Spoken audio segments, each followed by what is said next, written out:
Immanuel Kant. As citações mais poderosas sobre a amizade. Neste vídeo vamos não só apresentar as citações de Kant sobre o tema em epígrafe, como também fazer alguns comentários sobre as mesmas. Comecemos por introduzir a primeira citação. Para Kant, a amizade é um dever, na medida em que duas pessoas unidas por uma vontade moralmente boa merecem ser felizes. Aqui, o merecimento da felicidade é que torna a amizade como um dever. Vejamos o que Kant nos diz no parágrafo 46 dos Princípios Metafísicos da Doutrina da Virtude. A amizade, considerada na sua perfeição, é a união de duas pessoas através de igual amor e respeito recíprocos. É fácil de ver que é um ideal de comunicação e de participação no bem de cada um deles, unidos por uma vontade moralmente boa, e que, ainda que não produza a total felicidade da vida, o facto de ambas as partes assumirem a adoção de um ideal na sua intenção recíproca faz com que mereçam ser felizes, pelo que a amizade entre os homens constitui para eles um dever. Depois de referir que a amizade constitui um dever, Kant afirma que a amizade, neste mundo sensível de contradições, é um ideal inalcançável. No entanto, ainda que inalcançável, deve ser perseguida, constituindo por isso um dever meritório.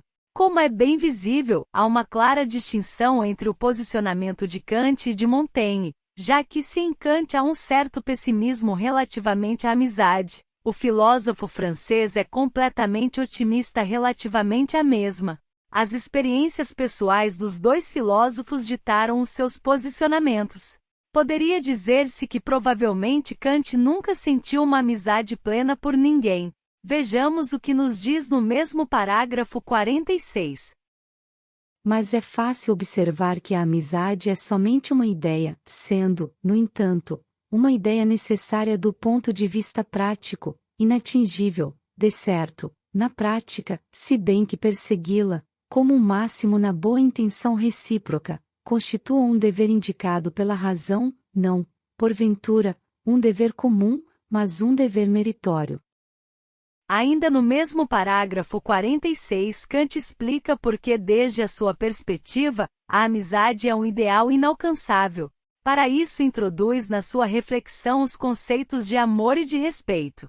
Dado que para o filósofo são sempre necessários os dois conceitos, e dado que amor e respeito têm carga energética distinta, já que um atrai e o outro afasta, a amizade nunca, como é facilmente perceptível, pode ser total entre dois amigos. Eis o que nos diz. E se quando uma pessoa é mais ardente no amor, não perde algo no respeito do outro precisamente por isso, de tal modo que se torna difícil para ambos levar o amor e o respeito recíprocos ao ponto de equilíbrio que é requerido na amizade? Depois de colocar a questão em forma de afirmação, responde categoricamente.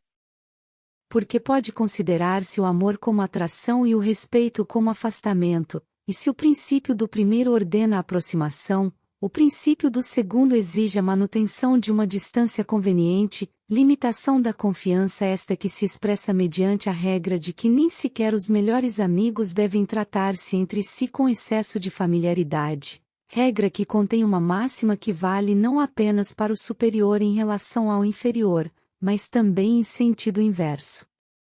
Porque o superior sente o seu orgulho ferido ao menor descuido e, mesmo que consinta ou que o inferior suspenda por um momento o respeito que lhe deve, não quer ver esse respeito anulado, respeito que, uma vez ofendido, está no íntimo perdido de uma maneira irreversível. No parágrafo 47, Kant, depois de definir o conceito de amizade moral, exemplifica o seu pensamento, mostrando o motivo pelo qual a amizade é um ideal inalcançável, isto é, porque tem de haver sempre afastamento entre duas pessoas, sob a figura do respeito. Escreve no início do parágrafo que a amizade moral, ao contrário da estética, é a confiança total entre duas pessoas que se revelam reciprocamente as suas opiniões e sentimentos íntimos, na medida em que tais revelações sejam compatíveis com o respeito recíproco.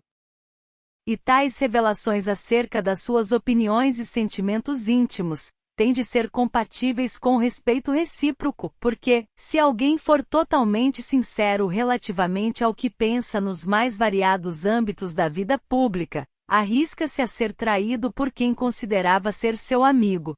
Eis o que nos diz Kant. O homem é um ser destinado a viver em sociedade, apesar de ser também insociável, e, ao cultivar a sua condição social, sente intensamente a necessidade de abrir-se aos outros, mesmo sem visar com isso o que quer que seja, mas, por outro lado, coibido e advertido também pelo receio de mau uso que outros possam fazer da revelação dos seus pensamentos, vê-se obrigado a reservar para si uma boa parte dos seus juízos, sobretudo sobre outros homens.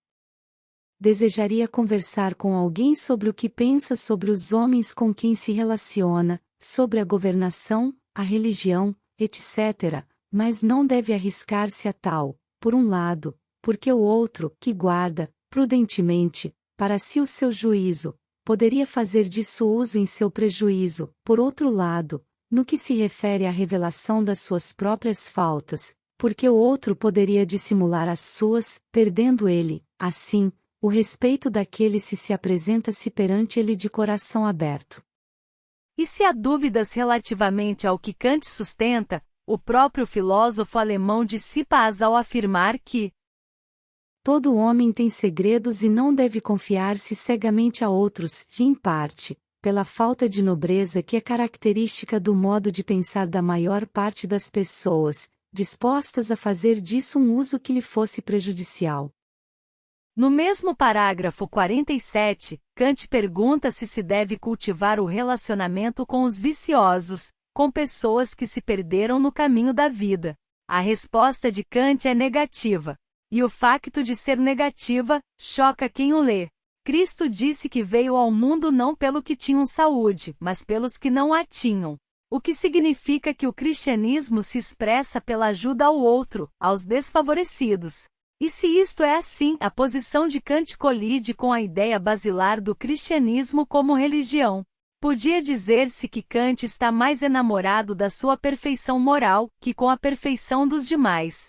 Vejamos o que nos diz o filósofo. Ora, pergunta-se a este propósito, se também devemos cultivar o relacionamento com os viciosos. Não podemos evitar cruzar-nos com eles, porque então teríamos de abandonar o mundo, e até mesmo o nosso juízo sobre eles não se reveste de competência. Mas quando o vício é escândalo, quer dizer, quando é um exemplo público de desprezo pelas leis estritas do dever, portanto, quando o vício arrasta consigo a desonra, então é necessário, mesmo que a lei desse país não puna esse vício, romper o trato até aí mantido ou evitá-lo na medida do possível, porque a continuação desse trato priva a virtude de toda a honra e converte-a em mercadoria disponível, suscetível de ser adquirida por quem quer que seja suficientemente rico para subornar o parasita. Com as delícias da opulência. E quanto a Kant é tudo por hoje. Obrigado e um abraço a todos.